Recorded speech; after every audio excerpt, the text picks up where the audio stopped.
जब हम spiritual path पर प्रोसीड करते हैं यानी चलते हैं, यानी जब हम स्पिरिचुअल मार्ग को अपनाते हैं अपने जीवन को जीने के लिए, उसमें प्रारूढ़ होने के लिए, तो मन को, बॉडी को और आत्मा को जानना बहुत ज़्यादा जरूरी होता है। यानी ये चीज़ तय करनी पड़ती है कि बॉडी, मन और आत्मा तीनों अलग अलग चीज़ें हैं, लेकिन इस चीज़ को रियलाइज करना ही स्पिरिचुअल लाइफ का गोल होता है। वैसे तो यह गोल सबका है, हम सब का है, लेकिन कुछ लोग ही इस मार्ग को चुन पाते हैं, इस पाथ को चुन पाते हैं। तो हमारा जो ये मन है, इसको समझना बहुत ज़्यादा जरूरी है। वेदांत में इस चीज़ का वर्णन बहुत अच्छे से किया हुआ है। तो आज के इस वीडियो में हम बातचीत करेंगे 4 सोर्सेज ऑफ नॉलेज, यानी मन के नॉलेज को परसीव करने के 4 सोर्सेज होते हैं, जिनमें सबसे पहला होता है इंस्टिंक्ट। इंस्टिंक्ट का मतलब होता है जन्मजात, यानी नैसर्गिक रूप से जो नॉलेज हमें प्राप्त होता है। फॉर एग्जाम्पल, जैसे एक बच्चा होता है, जब वह पैदा होता है, एक शिशु अवस्था में होता है, तो वह माँ के स्तन से स्वयं ही दूध पीना शुरू कर देता है। उसने इस चीज़ की कोई भी ट्रेनिंग नहीं ली है, ना उसको इसके बारे में कोई सिखाया गया है, ना ही किसी प्रकार का प्रशिक्षण दिया गया है। वह स्वतः ही माँ के स्तन को मुख में लेता है और दूध को पीना शुरू कर देता है।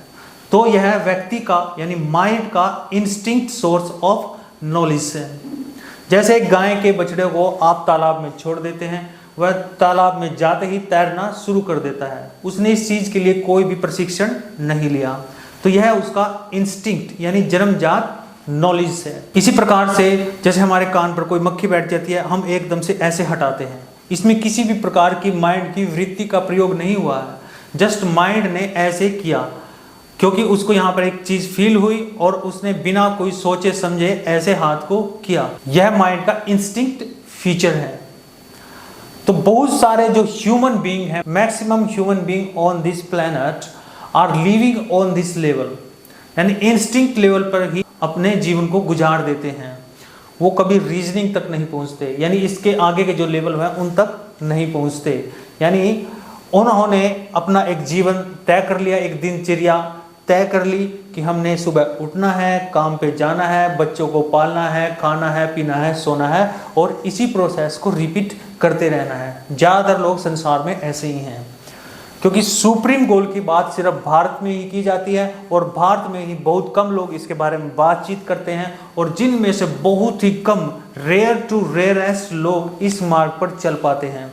लेकिन इस जीवन में वही लोग केवल खुश होते हैं और अच्छा जीवन जी पाते हैं। जैसे पक्षी को अपना घर बनाने के लिए, अपना घोंसला बनाने के लिए किसी भी प्रकार की ट्रेनिंग की या प्रशिक्षण की जरूरत नहीं होती, वह उसका इंस्टिंक्ट सोर्स ऑफ नॉलेज है, यानी जन्मजात रूप से वह उसमें है।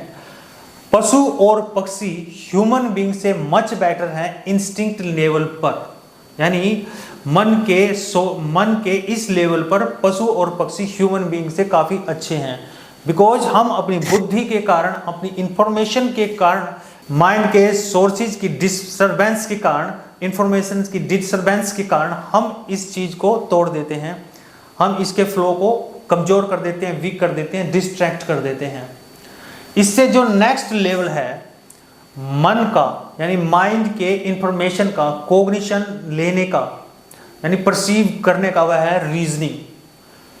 बहुत पहले मैंने एक वीडियो देखा था जिसमें सदगुरु और जावेद अख्तर साहब एक डिस्कस करते हैं।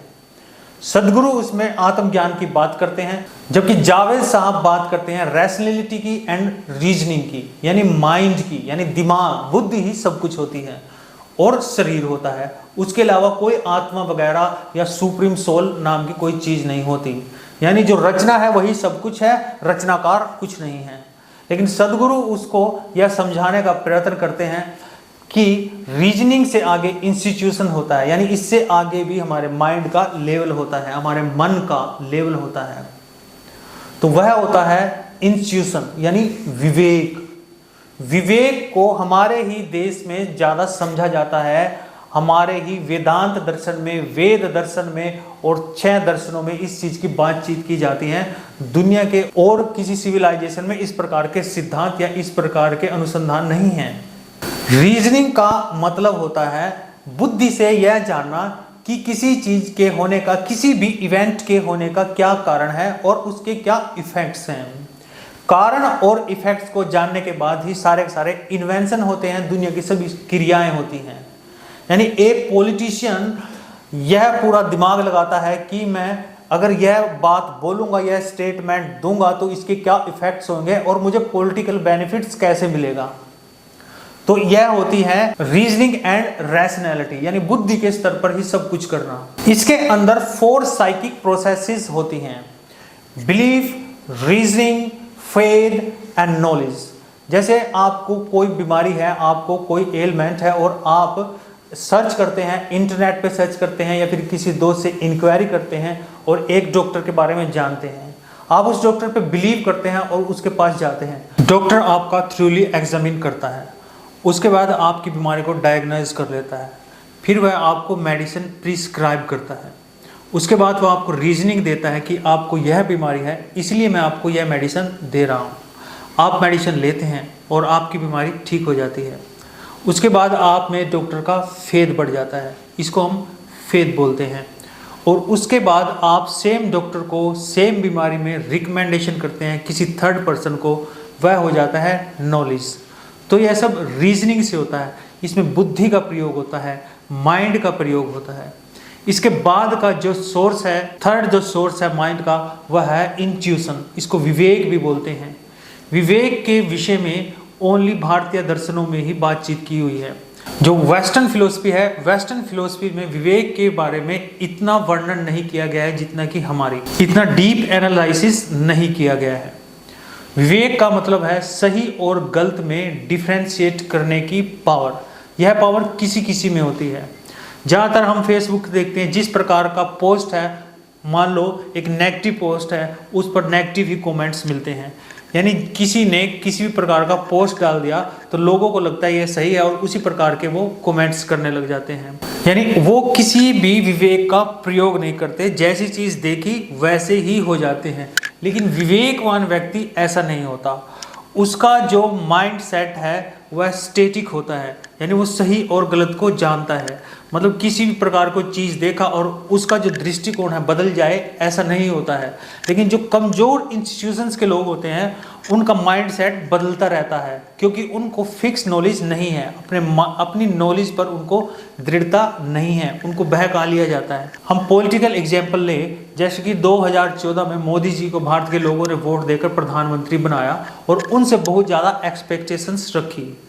अब कोई भी गवर्नमेंट ऐसी नहीं होती कि सभी की सभी एक्सपेक्टेशंस को पूरा कर सके, लेकिन लोग, मैक्सिमम लोग होते हैं जो रिजल्ट्स को देखते हैं कि रिजल्ट्स क्या आया। लेकिन रिजल्ट्स को देखने वाले लोग जो होते हैं उनका जो इंस्टीट्यूशनल लेवल है वह कम होता है। लेकिन जिन लोगों का इंस्टीट्यूशनल लेवल होता है वह उसके पीछे के प्रयास को, उसके पीछे की मेहनत को, उसके पीछे की इंटेंशन को, उसके पीछे के वर्क को, उसके पीछे की वर्क फोर्स को, उसके पीछे के वर्क फ्रेम को देखते हैं और रिजल्ट्स भी देखते हैं। यानी एक चीज़ को अचीव करने के लिए एक आदमी ने क्या क्या किया, वो उस पूरी प्रोसेस को देखते हैं। इसको बोलते हैं हम लेवल ऑफ इंट्यूशन। लेकिन जो लोग ओनली रिजल्ट्स देखते हैं, समझ लीजिए उनका विवेक कमज़ोर होता है, उनको अपने विवेक को बढ़ाने की ज़रूरत होती है। लेकिन स्पिरिचुअलिटी में जो इंस्टीट्यूशंस का मतलब है वह कुछ और है। हमारे ऋषि मुनियों ने यह चीज़ सिद्ध की है और वो पूरा क्लेम करते हैं इस चीज़ को कि इस दुनिया में जिन चीज़ों को आप सुख समझते हो, सुख समझकर उन चीज़ों के पीछे दौड़ते हो, वर्ल्डली ऑब्जेक्ट्स के पीछे आप रन करते हो, उनको परस्यू करते हो, एक बार आप उनको अचीव कर लेते हो, प्राप्त कर लेते हो, ऑब्टेन कर लेते हो, उसके बाद आप लोगों में अहंकार आ जाता है और वह अहंकार ही आपके दुख का कारण होता है। या फिर आप लोगों को अचीव करने के बाद और ज़्यादा डिमांडिंग और ज़्यादा एक्सपेक्टेशंस करने लग जाते हैं, वह भी एक प्रकार के दुख का ही कारण होता है। लेकिन विवेकवान व्यक्ति इस बात को पूरी तरह समझता है कि जिन चीज़ों के पीछे ये दुनिया दौड़ रही है वहाँ पर सुख नहीं है, सुख कहीं और है। वह सुख का सर्च करता है, वह सुख के पीछे दौड़ता है। वह पूरी तरह इस चीज़ को या तो ग्रंथों से या गुरुओं से या अपने जीवन के अनुभव से समझ जाता है कि इस जीवन में थपेड़े ही थपेड़े हैं, वहां पर मुझे सुख मिलने वाला नहीं है। जब तक चीजें हमें नहीं मिलती उनको प्राप्त करने के लिए दुखी रहते हैं, लेकिन जब हम उनको प्राप्त कर लेते हैं तो हम अहंकारवश अपने आप को दुखी कर लेते हैं। तो यह अच्छे विवेक का और अच्छे इंट्यूशन का प्रतीक नहीं है। विवेकवान व्यक्ति हमेशा परमानेंट सुख के पीछे जाएगा, परमानेंट आनंद के पीछे जाएगा, परमानंद के पीछे जाएगा। वह सर्च क्या करेगा, वह इस चीज की खोज करेगा, वह इस चीज को सर्च करेगा कि what is permanent anand, what is permanent ecstasy, what is permanent happiness, where it is, और ये कहाँ पर है और उसके लिए मुझे क्या करना है। तो सर्च करते करते जब वह इस चीज को रियलाइज कर लेता है कि this body is not actual, मन भी एक्चुअल नहीं है, यह भी एक प्रकार का इल्यूजन है, डिल्यूजन है, और यह जो क्रिएशन है यह भी एक प्रकार का इल्यूजन है, नाटक है, रचना है, नौटंकी है। वह समझ जाता है कि रचना क्या है और रचनाकार क्या है, आत्म क्या है और परमात्मा क्या है। जब वह इन तत्वों को बुद्धि के तौर पर नहीं, अनुभव और अनुभूति के तौर पर जान लेता है, उसको हम कहते हैं विवेक ख्याति, यानी विवेक को प्राप्त कर लिया। इसी को हम कहते हैं निर्बीज समाधि, यानी दुनिया की कोई भी कामना या दुनिया का कोई भी संस्कार अब मेरे अंदर नहीं है। अब मैं पूरे सत्य को रियलाइज कर चुका हूँ, जान चुका हूँ, एक्सपीरियंस कर चुका हूँ, उसका अनुभव कर चुका हूँ। यह परम आनंद या तो हमें ग्रंथों के अध्ययन से प्राप्त हो सकता है, इस मार्ग पर चलने से प्राप्त हो सकता है, योग, मेडिटेशन और भक्ति करने से प्राप्त हो सकता है, किसी गुरु के, सच्चे गुरु के सानिध्य में जाने से प्राप्त हो सकता है, अन्यथा यह आपको कहीं पर नहीं मिलेगा। तो हमारे ये वीडियो बनाने का और इस चैनल का जो मोटो है वह है भारतीय दर्शनों के बारे में आप लोगों को अवगत कराना।